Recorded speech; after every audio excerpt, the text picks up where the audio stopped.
Wala po ba kayong alam tungkol kay Sir Erwin?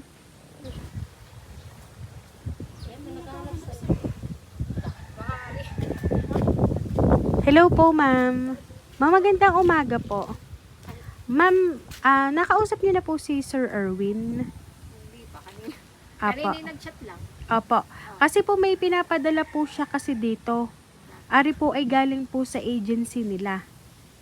May na-inform po ba sa inyo si Sir Erwin? Wala.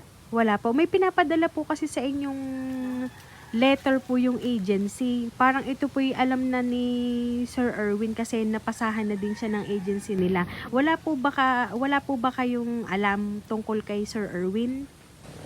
Wala po siyang nai-inform sa inyo? Wala kanina, walang power. Opo. Pero si Sir Erwin po ay nasaan? Nasa Japan po. Pero nung kausap niyo po ba ay ka-video call niyo po? Kagabi. Kanina hindi siya tumawag kanina eh. Opo. Wala kang power dito. Opo. Ay siya, ganito na lang po, ma'am. Ibigay ko po sa inyo yung sulat na pinabibigay ng agency. Ano po? Kasi bukod po kay Sir Erwin, kinakailangan po ay makatanggap din po kayo. Kasi ari po tungkol kay Sir Erwin kasi. Opo. Ano ka po sabi sa inyo kanina? Ano pong sabi sa inyo ni... Wala pong nai-inform kasi parang nagka-problema po si Sir Erwin sa kanilang Opo, sa kanila pong agency. Wala po. Wala, kagabi kapulong ko pa kagabi. Okay po. Kanina lang hindi siya nag-chat. So, sige po. Ari po. Sabi ko lang ako. Ayan. So, ma'am, happy birthday po! Ayan, ma'am, dito ka, ma'am.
Una sa lahat, binabati kita ng isang maligayang kaarawan.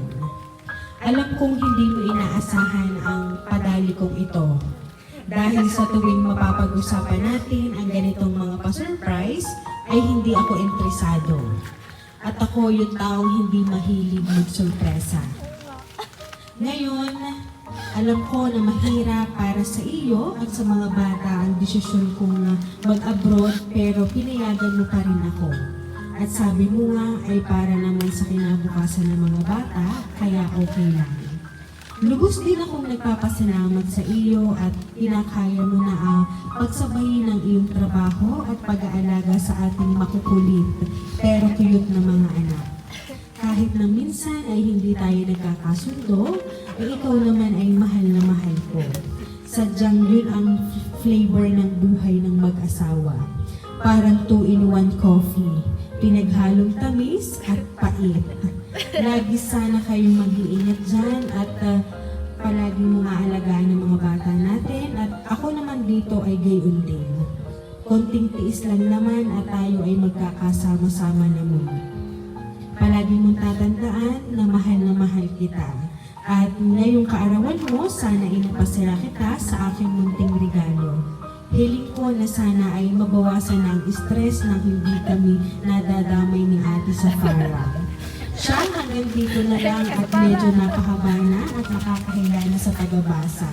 Happy birthday ulit and enjoy. I love you. Ayan. So ngayon ma'am, kahit medyo nagkaroon kayo ng idea sa padali ni Sir Erwin ay Ganun pa man, alam namin na kayo ay na-surprise pa din. So ano po ba ang gusto niyo pong sabihin para po sa inyong asawa na ngayon pong kaarawan ninyo ay kayo po ay magkalaya?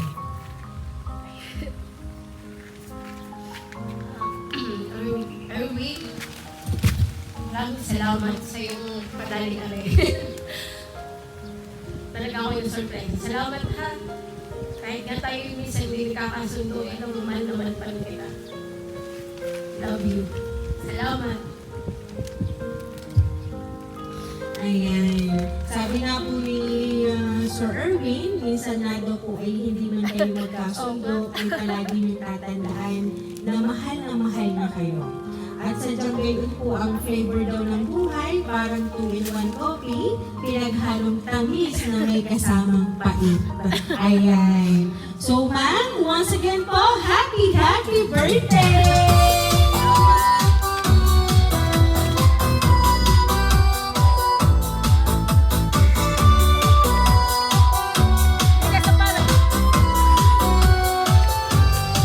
Ayan, so Ma'am Mary Ann, dahil ang birthday niyo po, aawitan ka po namin ng happy birthday. Happy birthday to you. Happy birthday to you. Happy birthday, happy birthday. Happy birthday to you. Ayan, sabay-sabay po tayo. Happy birthday to you. Happy birthday to you. Happy birthday, happy birthday, happy birthday to you. Ayan, so ma'am, make a wish po, then blow the candle, ma'am.